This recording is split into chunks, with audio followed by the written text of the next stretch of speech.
Hi guys, and welcome to another Warhammer horrible news.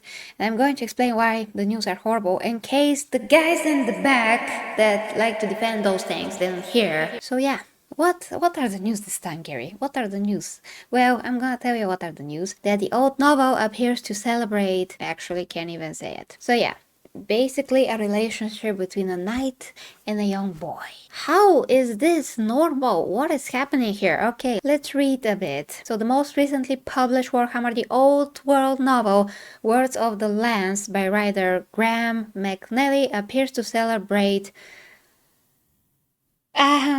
some guy on X, Hugh Wyatt, shared the words that we are about to discuss from the novel to the social media platform that was subsequently spotted by Vox Day and shared to his blog. So this passage reads, And yes, he would have been a fine knight and earned his spurs in less than a year. His knight's oath sworn on the midsummer's morn. He would meet a boy with a smile that lit up the world, their love so great that all Britannia's poets would weep as they penned exquisite odes in its celebration. You get the idea. And I wanna point some things out, guys, before I get out of my body. This guy, this writer, is on the list of Chainsword on Twitter. He's on the list for woke, openly woke writers. He's there, okay? So on top is Mike Brooks. You all heard about him. I was surprised to see Aaron Dembski Bowden, but we are going to make another video about this, guys. This is not the place now. So Graham McNally totally butchered Bretonian Knights lore with his woke take, woke on social media, some woke elements even in his older novels. So that is the guy that we're dealing here. Now guys, why is this an issue? I mean, I don't know if someone, but yeah, I know actually, there are people that will ask, how is this an issue? And some guy said, and I'm sure that other people that are like that will go and say it, but some guy in my comment section actually said that, oh, but you know, 40K, it's a grimdark universe. Actually, I'm going to read what he said. Yeah, he wrote this comment on my The Emperor heard these news about Warhammer and woke up. That's my latest animation video. If you like to see it, I'm going to leave a card somewhere around here. So he said about the knight and the boy, ahem, this is the grimdark future. I'm sorry, but like the noble houses and the ecclesiarchy have been taking turns with the young ones since way back in the very first Inquisitor books. Firstly, guys, I have not read such a thing. If you have read such a thing, tell me. Second, this is about Britannia, it's about Warhammer Fantasy, it is not about 40k, okay? So he is mistaken that this is actually not about the grimdark future. It's about Warhammer Fantasy, which is not as grim and as dark as 40k. Still a different universe. They share gods, but it's still a different universe. Second, I have never read such a thing to be explicitly put forward and front and center, to be focused on in a 40k book. I mean, we know that there's Slanesh in the world. We know that such things do happen because the Drakari, they have no filter. They don't have anything to stop them of doing all the depravity that could be done. But guys, this story right here is written into fantasy and is written in a positive light. We know that this author is woke. We know it. Even in his old novels, Chainsword said so, and he showed. We know his nature, we know what he wants to do, so this is intentional, and this is written in a positive light. So even if in Warhammer 40k, or even if in Warhammer Fantasy we had such stories, they were not presented as something positive and something to be celebrated as love that, you know, people sing about. What the heck are you talking about? It's about the freaking men having a relationship with a boy. This is not funny, it's not in a positive light, it's a criminal act that cannot be positive. Nobody that is in their right minds will want to read something like this in a positive light. No one that likes the fantasy, the escapism, they will not want to read anything of the sort ever in their books, ever. Because if they do read it, if somebody did write it, like in this case, it is for a political agenda, and that agenda is actually hurting real people in real life. And we're talking about children here. So it's no, no, no go, no excuse in the world that you can make for this to exist in any book ever. In a positive light, you can write about Slanesh like not on focus like this. I mean, you can like write about Slaneshi things and all the Slaneshi things that people are doing when they're following Slanesh, that Slanesh is endorsing. But here we have something in a positive light that is endorsed.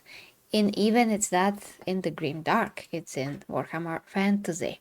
But it doesn't matter really where it is, because once again, you cannot come up with an excuse to have a positive, a story like this in a positive light. You can mention it in passing to know that certain things happen in the world that are not good, but you cannot glorify it, because if you glorify it, then you are a maniac, crazy person that I would wonder if you actually are not one of these people that actually want to do these things to kids. I don't know, guys, where those Inquisitor books that this has been written in, but if it was probably written in a negative light, not in a positive light. But in any case, the point still stands that this is not acceptable in any shape or form. If you write it in passing, this and that happens in the universe, but it's not on focus, and it's just for disgusting world building, but it's for world building that these things may be happening.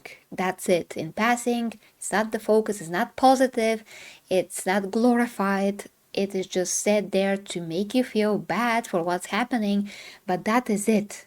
Nothing more. It's not positive, it's not good, it's not implied that you should be sympathizing with those people that are doing these things at all. So he continues the comment. You can't blame that on the wokeness. No, I can, and I am, because this author is woke. That's actually true to the core values of what grim and dark means. Though there's no values in evil.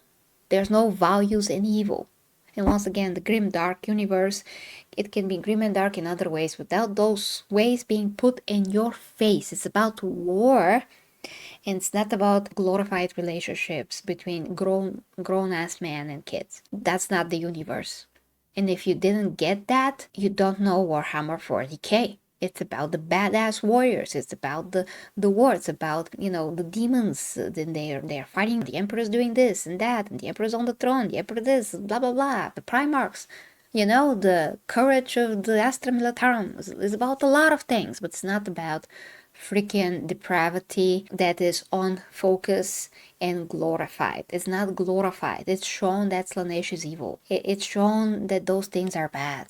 It's not shown, yeah, it's awesome, it's amazing. And we do see how the Drukhari, they are doomed. If they're not doing very bad things, they're doomed, they are disgusting, they are so pathetic because they're so dependent on this evil. And they have to keep doing it. It's just a spiral of death and depravity and disgust.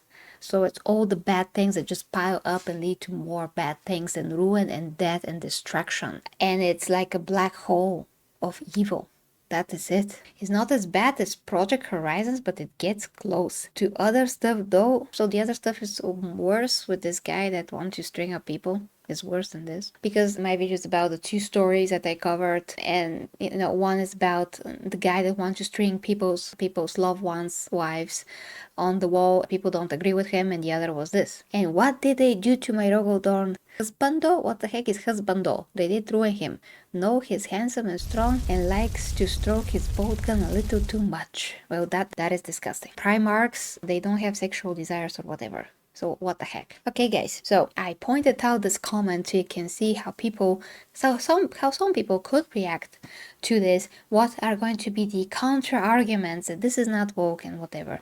Because it is woke and whatever. It is woke. It's literally, this guy's literally done multiple woke stuff in the novels. He's written things this way, and he, by my understanding, he was ruining knights, Bretonnian knights, before this happened. So yeah, in any case, guys, you have to know the context of how this is written, and like I've said, you cannot write these things in a positive light. Ever, ever, ever, ever. No sane person that likes to write stories will actually want to write this. No inspiration in the world will make you write something like this. Warhammer is about escapism, it's fantasy, swords, shields when it comes to the fantasy, magic. That is it.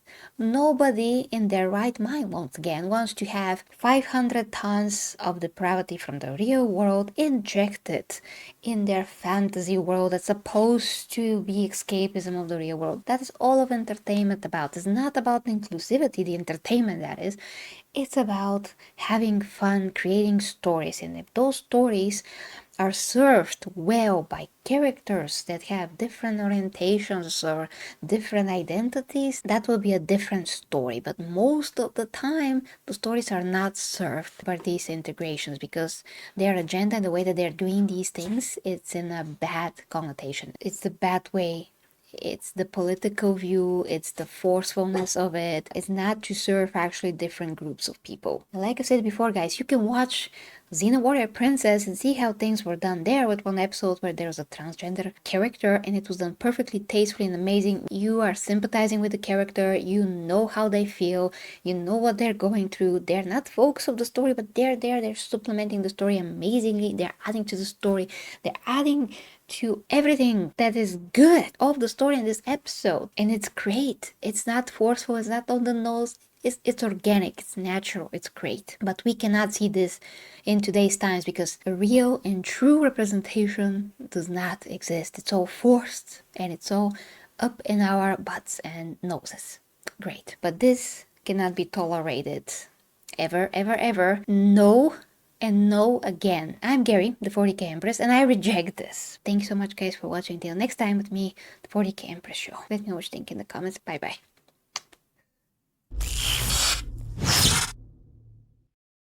Second, some author implied a relationship between a knight and a boy. Denied. What did you say, Rogel? I am sorry, Father, this is upsetting to our very core. Not only, this Chaos Hive mind rainbow hole went too freaking deep. The wrath of the Emperor of Mankind is coming. What are your orders, Father? Fortify the gate with our based armies and call the Empress from the outside universe. I will go curse in the back. The 40K Empress teaches fitness, health, nutrition, and helps with your intimate relationships. At OnlyFans. Yes, I know what you're thinking, but she doesn't use it for Slanesh things. Go there and let her help you with what you truly need. The link is down below in the description dimension. Go on, click the link. I'd know if you didn't. I see you.